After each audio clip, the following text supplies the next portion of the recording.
Hello guys, I like cheese, and I like playing games.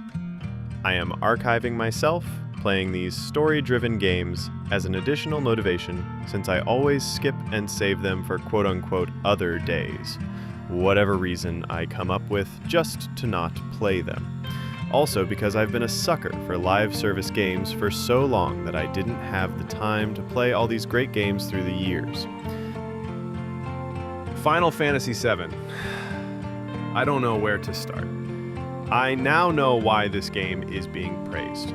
I haven't really played it, so I only see the popular stuff. I kind of know the characters in regards to pop culture, but I can't believe I have an actual minimal exposure when it came to the story and the plot of the game.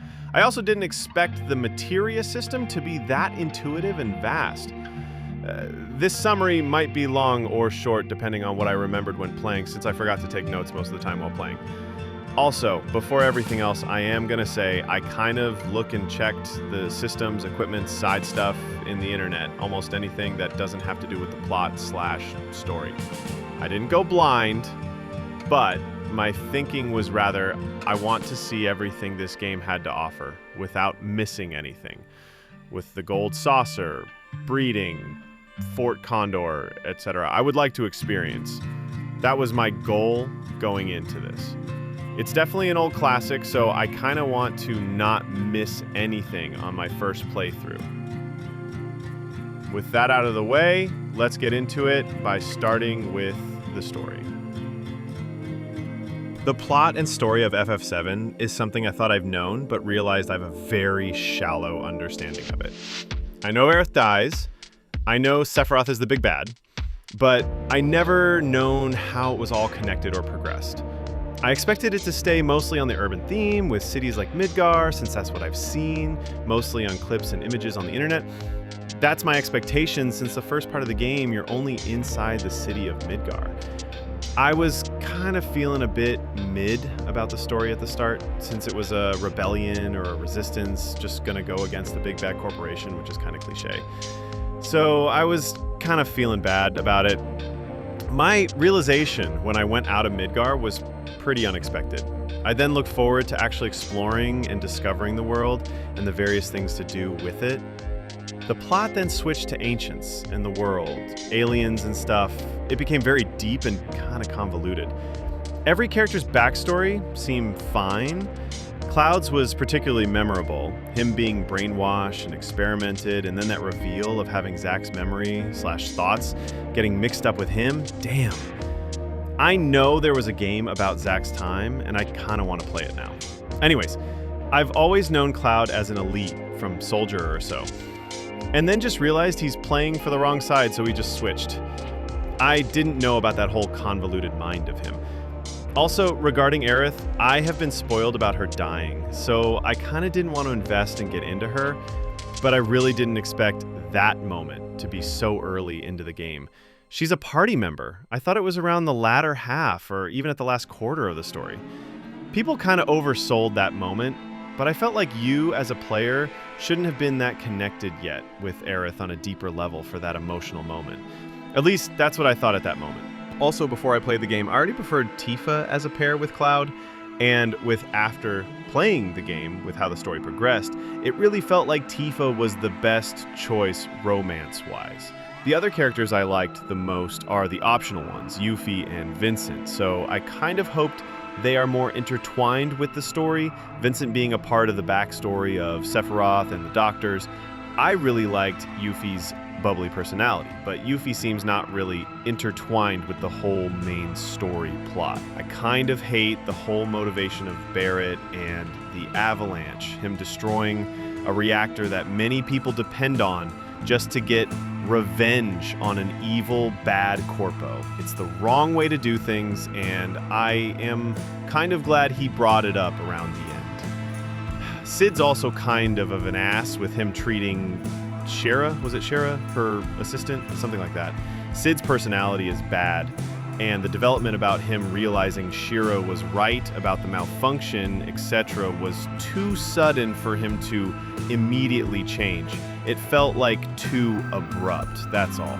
Nanaki seems fine for a side character. Backstory and side story seems developed enough. I just don't like him as a party member, so I probably didn't get to like him that much as a character. Also, because it's an old game, the 3D look of him felt bad for me. Maybe I'll get to like him on the remake, since they all look better there. Now, regarding Cait Sith, it seems decent enough regarding the spy shenanigans, him being an inside person, and it being revealed to be Reeve. There was enough foreshadowing on the beginning about him not wanting to do villainous stuff, so him changing sides is somewhat understandable. Now on to the side characters. The whole Shinra Corpo didn't feel like it was developed or progressed enough into the story. It felt like it became a subplot. And I hate the leaders, Scarlet and Heidegger, along with the Turks. The Turks felt lacking as a division, and I don't even know what they do exactly. Are they a security, bodyguards, enforcers? And I hoped you get to watch a few things they do as a third person or an audience, so you get to actually see what even is the Turks, along with Rufus. And what even happened to Aerith's mom and Marlene? They just disappeared from the plot since the meteor shenanigans appear? I hoped when the thing about them spreading and saying their goodbyes regarding their determination to proceed and attempt to stop Sephiroth, they should have had scenes with other characters.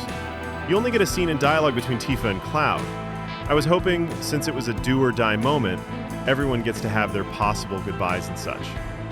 Regarding the villains, I actually expected Sephiroth to be in it more. I was kind of bummed out when there isn't much of a Sephiroth aside from being a topic. I guess with him being actually in the live stream all those years, the plot needed him to not be present. I thought Sephiroth's role was something like a rival, but got intertwined with a different route, so he became the main big bad villain.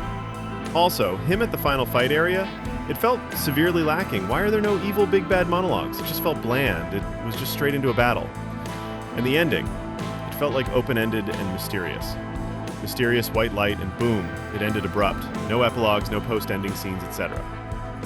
Now, considering everything story-wise, it's really deserving to be considered a classic. Aside from my few nitpicks, I thoroughly enjoyed the plot and story progression. The development, I am really glad I got to experience this game for the first time, with minimal exposure to it, so I get to live those moments. Well, aside from the infamous Aerith death scene. Now that we're done with my thoughts about the story, let's get into the fun part, or the not-so-fun parts. The mechanics in gameplay. I really am bummed out at the 3-party setup. With FF1 through 6, you get to play as a 4-party, which became the standard. But here, in FF7, it gets reduced to a 3-party setup. It would have been awesome to have 4-party combination with the materia system, which I would talk about in a bit after my thoughts about the party. The characters of the party members seem generic and samey, aside from limit breaks and weapons. And the weapons usually just became materia slot pockets. You can build any character, anything you want. The player stat differences doesn't seem that high, so unless you're trying to min-max, you can just do whatever compositions you like with whoever you prefer. I preferred Yuffie and Vincent, since they are inherently ranged, so I get to put them in the back formation. On to materias.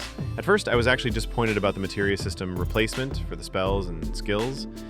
All throughout FF1 through 6, you get jobs and skills and spells and summons, but here, in FF7 world, it's all materias. I thought it was too simple and there was not much to do aside from spells and summons. Until links and command/support/independent materias come into play. It's fun to put combinations and synergies between these materias, as well as allowing having materias be linked multiple times by having multiple copies be linked to different support materias. Even at this moment, I kind of want to just grind multiple copies of Comet and just have it pair with every synergistic support materials I like to pair it with Quadra, Magic, MP and HP Absorb, MP Turbo, Sneak Attack, and even Counter.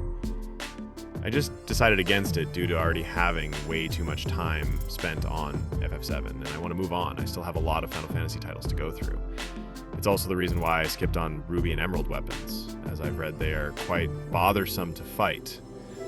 So maybe I can get into it again some other time.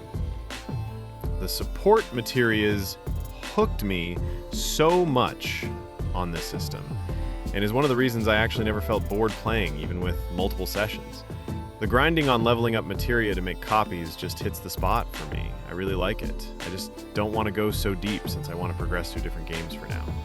I promise I'll come back for it, or maybe do it on the more recent remake series for FF7. In regards to other stuff, like I said, player weapons are a bit generic.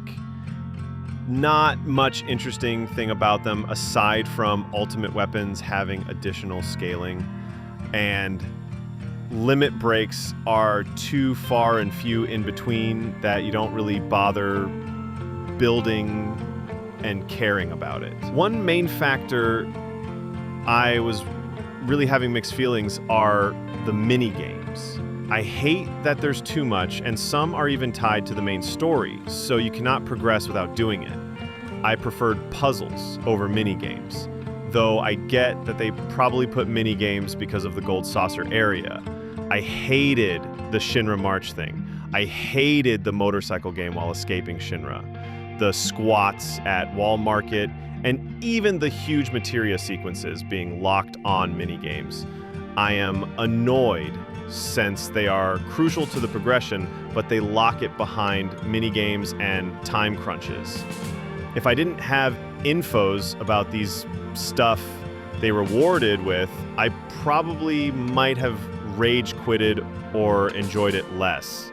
Just needed to grind through the annoying minigames. And also, I didn't realize I can change my controls until the second part of the game, and I was using a controller with bugged/wrong buttons the whole time, so I was ridiculously annoyed with minigames since I don't know the buttons I'm pressing. Don't even get me started on chocobo breeding. That thing is convoluted and not much information in-game aside from vague tidbits from Chocobo Sage. I would probably not bothered by racing and breeding if I didn't go for a guide/wiki. Wiki/guide really helped me in experiencing everything there is to know about the game regarding non-plot/story, so I don't regret my decision about it. I fully enjoyed the game in its entirety. All in all, this is definitely on its deserving spot as an iconic classic. Not just on the Final Fantasy series, but all JRPGs, and even across all of games. It left its mark on almost all people who played it when it came out, and even while playing it during these times, it aged wonderfully, aside from, well, the long winding summon animations, which I might say they probably looked super cool at the time. I wonder if all these could be said, and I'll put Knights of the Round summon animation as a background. I'm guessing I get to the end before the animation for it ends. Lol. Now that wraps up my FF7 summary and thoughts. I probably forgot a bunch of things, but I absolutely enjoyed my experience playing this game. I am looking forward to the next game, which is Final Fantasy VIII, and I hope it doesn't take this long.